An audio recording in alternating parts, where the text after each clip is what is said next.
5th November 1944. Dawn over the Philippine Sea, 120 miles east of Samar. The air is thick with salt and diesel. The horizon, a thin blade of rose gold light.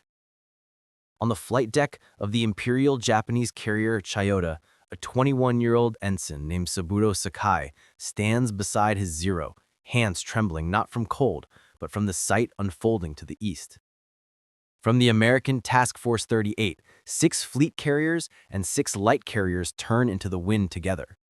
In 8 minutes flat, the first wave rises. 180 Hellcats, 140 Helldivers, 130 Avengers, then another 120 behind them. 300 aircraft climb in perfect order, engines roaring like an endless metallic storm. To the young Japanese pilot, the sky itself seemed to open and pour forth an inexhaustible river of steel. This was the moment the Pacific War's balance tilted forever. For 3 years, the Imperial Japanese Navy had believed its carrier air groups were the finest in the world, highly trained, spiritually pure, willing to die where others merely fought to live. Now, in the opening minutes of the battle off Samar, that belief collided with the raw, industrial reality of American naval aviation. What the Japanese expected was a measured duel between elite samurai of the air.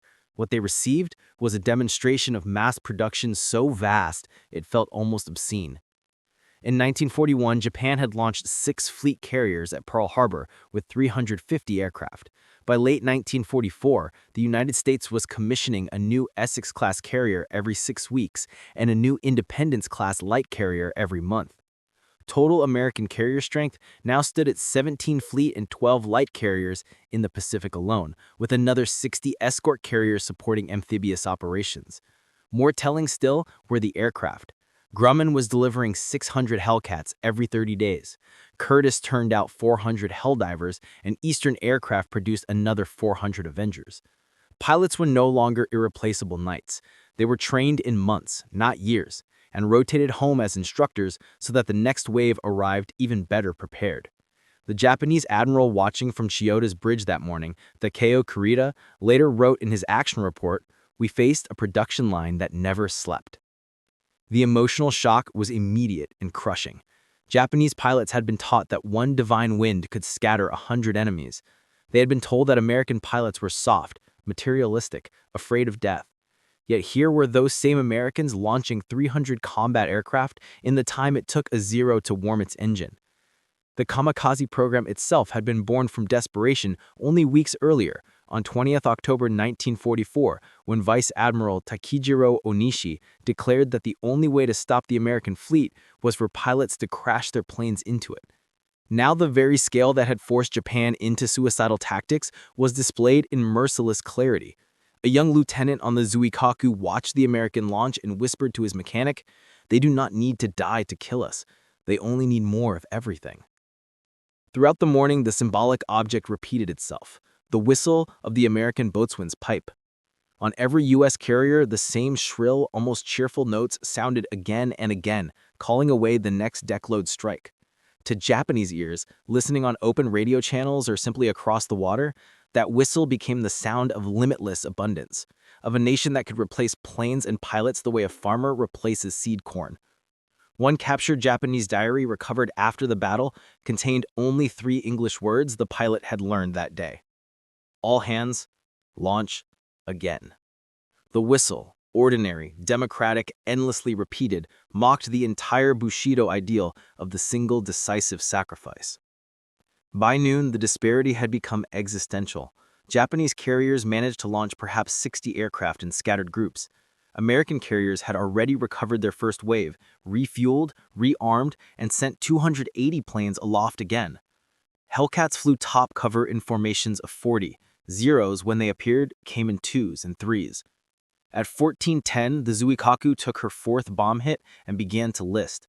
Her captain ordered the Emperor's portrait removed. Her air group, what remained of it, had long since expended itself in futile attacks. On the American side, the only limitation was deck space and the endurance of the catapult crews.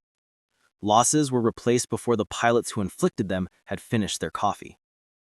That afternoon, As smoke rose from 4 sinking Japanese carriers, something irreversible settled into the minds of the surviving Imperial Navy officers.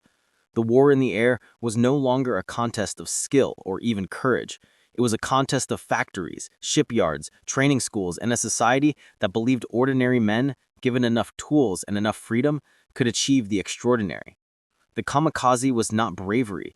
It was the admission that bravery alone was no longer enough. In the end, the whistle that had sounded across the flight decks of Ticonderoga, Essex, Lexington, Intrepid, and a dozen more became the true divine wind of the Pacific War. Not a wind of destruction born of desperation, but a wind of creation born of liberty. The sound of a free people deciding, in their millions, that tyranny would not pass. Every time that pipe called another deckload into the sky, it carried with it the unspoken promise of a world where no young man would ever again be asked to throw his life away simply because his nation could not build enough machines to keep him alive. Years later, an elderly Saburō Sakai, one of the few Japanese aces to survive the war, would sit in quiet gardens and remember that November morning. He never spoke of the whistle itself, yet visitors noticed he always fell silent when a train whistle sounded in the distance. Some abundances, once witnessed, can never be forgotten. Some demonstrations of freedom are so complete that even the defeated come, in time, to understand what truly won the sky.